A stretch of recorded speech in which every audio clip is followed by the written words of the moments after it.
Hello and welcome to online classes. आज हम लोग इंजीनियरिंग ड्राइंग के नए टॉपिक ड्राइंग इंस्ट्रूमेंट और मटेरियल इस पर चर्चा करेंगे। ड्राइंग बनाने के लिए कौन कौन से इंस्ट्रूमेंट का उपयोग किया जाता है, कौन कौन से मटेरियल उपयोग होते हैं। इसमें से कुछ टॉपिक कुछ मटेरियल्स या कुछ इंस्ट्रूमेंट आप लोग के लिए नए होंगे, कुछ से आप लोग पहले से अवगत होंगे, जानते होंगे। तो जो नए हैं उसको हम थोड़ा सा अच्छे से देख लेते हैं, पुराने आप लोग उसका भी चर्चा कर लेते हैं। तो चलिए शुरू करते हैं। सबसे पहले ड्राइंग बोर्ड। एक्चुअली अब तो आप लोग का बनाने का पेपर होने लगा है।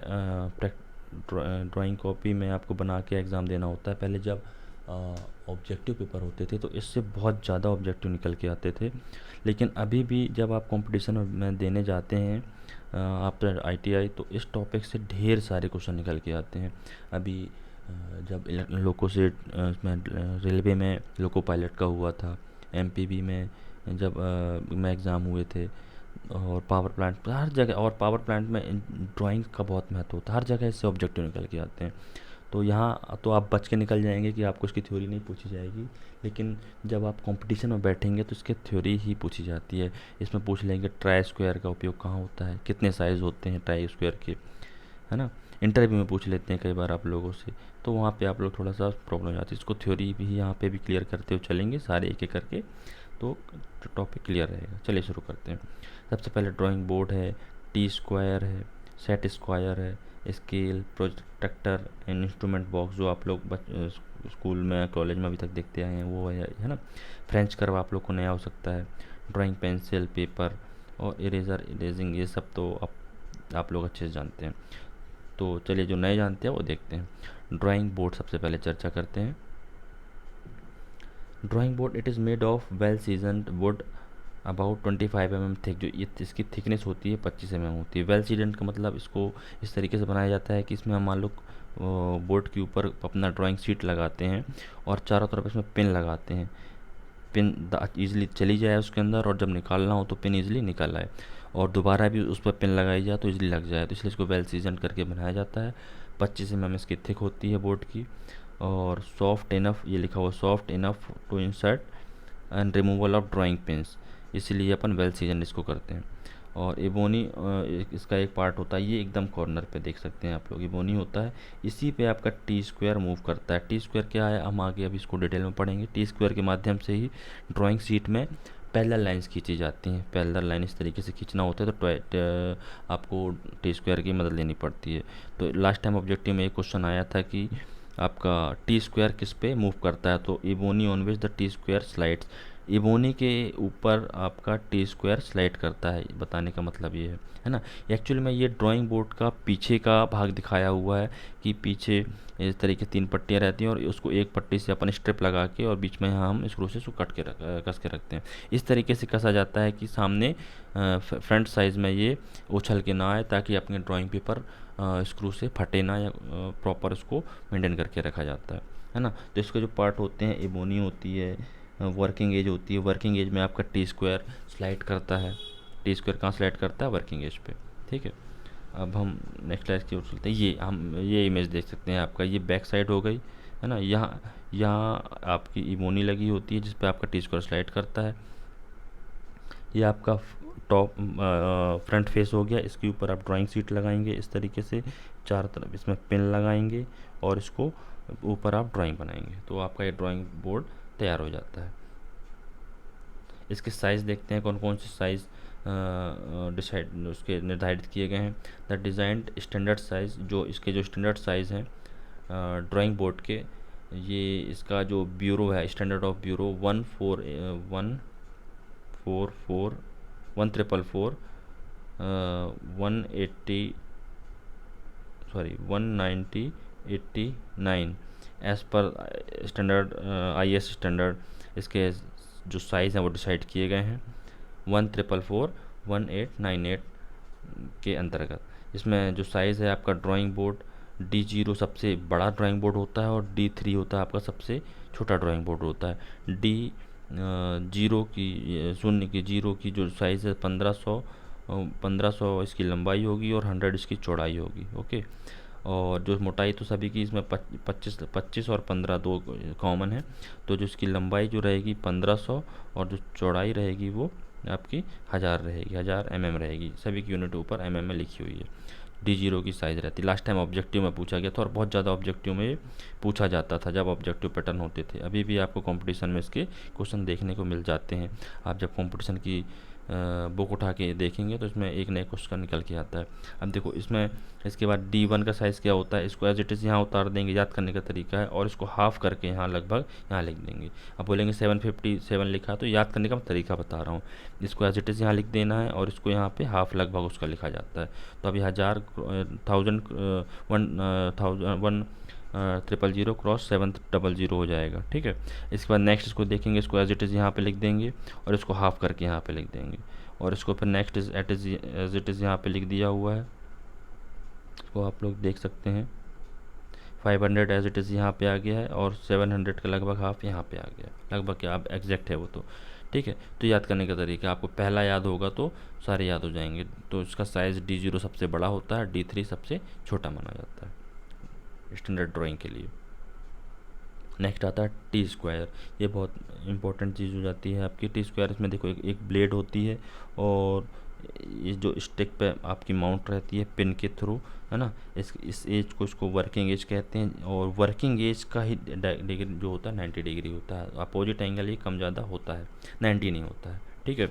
तो वर्किंग एज उसी एज को बोलते हैं जिसका एंगल आपका 90 डिग्री रहेगा, वर्किंग एज कहलाएगा। ये आपका वर्किंग एज कौन होगा, जिसका एंगल स्टिक के साथ 90 डिग्री होता है। अब इसका उपयोग क्या होता है, it is content two parts namely blade, पहला ब्लेड और दूसरा होता है स्टोक आपका, ठीक है। Stock slides over the working edge and of the drawing board. जो ड्राइंग बोर्ड की वर्किंग एज हमने देखी थी, ये एज यहाँ पे जहाँ पे एबोनी लगी हुई थी, ये स्टोक यहाँ पे फिट हो जाता है और ये स्टोक ही स्लाइड करता रहता है आगे पीछे, और ये जो ब्लेड पोर्शन रहता है ऊपर यहाँ पे रहता है। इससे आपको यहाँ पे पैरेलल लाइन खींचने में मदद मिलती है, ओके। हालांकि जब आप लोग यहाँ पे ITI में ड्राइंग बनाते हैं तो उसको ड्राइंग कॉपी में ही प्रैक्टिस कराई जाती है, क्योंकि जो ITI में मिलती है आपको फाइनल एग्ज़ाम में बनाने के लिए, वो कॉपी थोड़ा छोटी होती है, तो बोर्ड में सेट करने में दिक्कत जाती है, बहुत छोटी कॉपी होती है ना। ये इंजीनियरिंग जब करने जाएंगे तो की जाती है, तो वहाँ पे इसका महत्व बहुत बढ़ जाता है, लेकिन क्वेश्चन आपको इससे बराबर पूछे जाते हैं। अभी लास्ट टाइम इसका डायग्राम बनाने आ गया था, टी स्क्वायर का चित्र बनाइए और कंप्लीट नाप के ही बनाना था। और इसके बाद देखते हैं T square used for drawing horizontal lines. ये मैंने बताया कि पैरेलल लाइंस और हॉरिजॉन्टल लाइंस, इस तरीके पैरेलल लाइन सारी खींचना है तो पैरेलल लाइन खींच सकते हैं इससे, और हॉरिजॉन्टल लाइन खींचना है तो हॉरिजॉन्टल लाइन सारी खींच सकते हैं। तो कुल मिला के सीधी रेखा खींचने के काम आता है टी स्क्वायर, आपको याद रखना है। इसमें पूछे जाने वाला क्वेश्चन है कि वर्किंग एज कौन क्या होती है आपकी।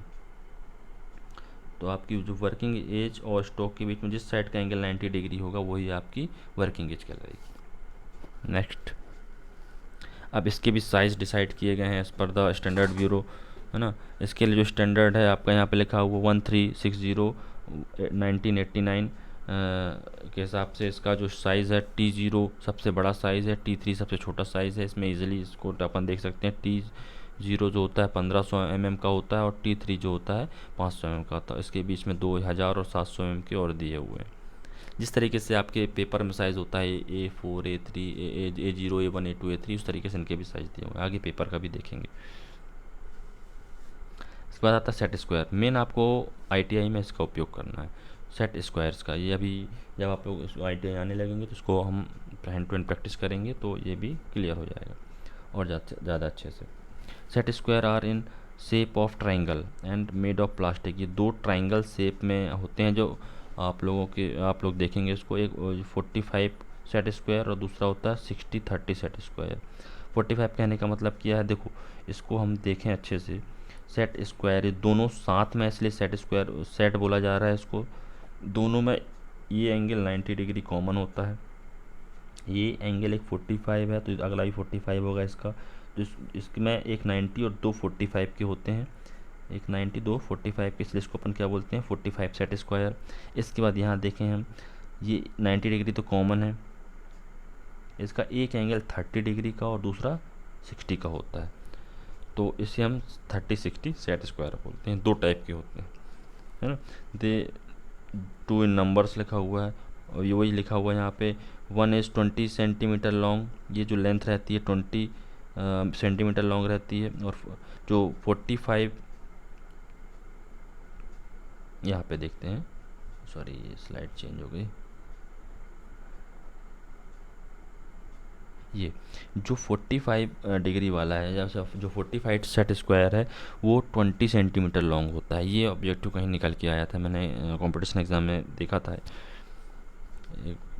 उसके बाद जो ये 30-60 वाला होता है, इसकी लंबाई जो थोड़ा ज़्यादा होती है, 25 सेंटीमीटर का होता है, यहाँ पे लिखा हुआ 25 सेंटीमीटर लॉन्ग होता है ना। और ये जो क्या होता है, इनकी ये एक्चुअली प्लास्टिक के बने होते हैं, तो जो टेम्परेचर बढ़ता है तो ये थोड़ा सा बेंड होने लगती है और इनकी एजेस झरने लगती हैं। प्लास्टिक के होने के कारण अगर ज़्यादा यूज़ करते हैं, इनमें इंटरनल स्ट्रेन आ जाता है।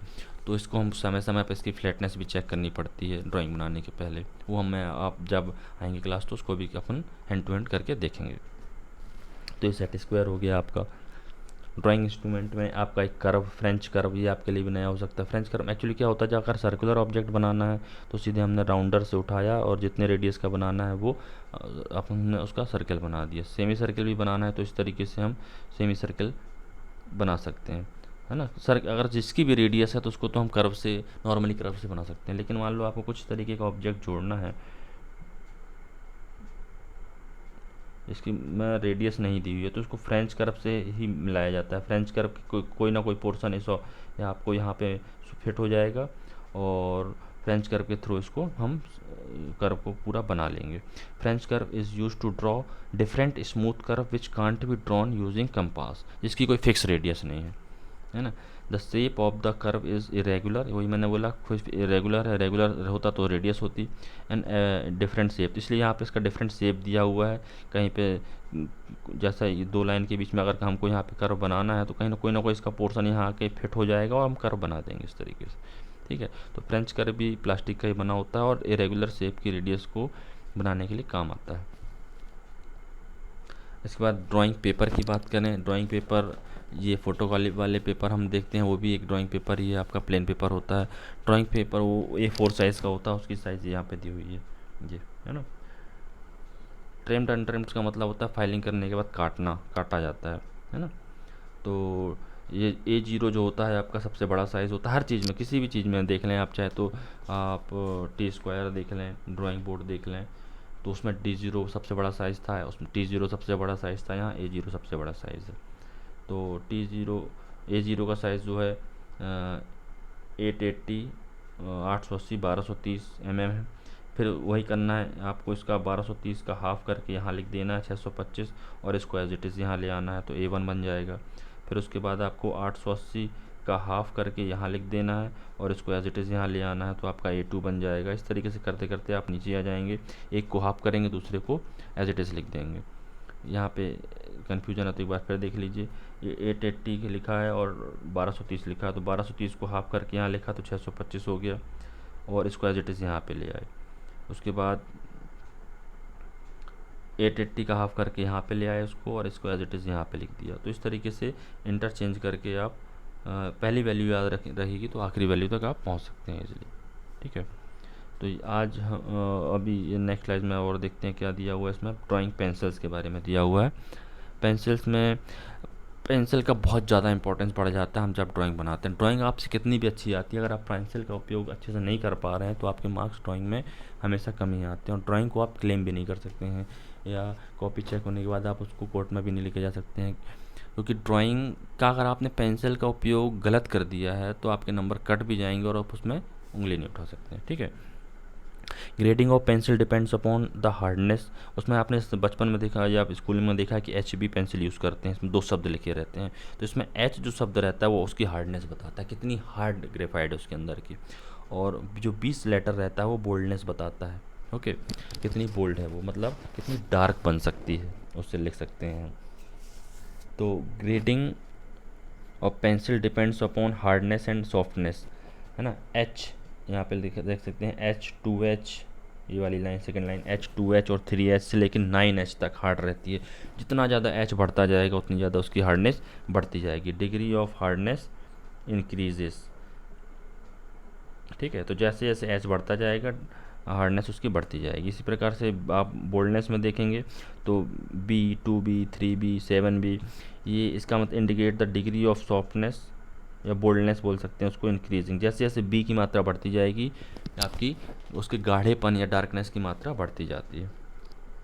जनरली HB और 2H का हम ड्राइंग में उपयोग करते हैं। यूजली हम ये तीनों पेंसिल खरीदनी होंगी जब हम ड्राइंग क्लास में आएंगे एक ड्राइंग कॉपी के साथ।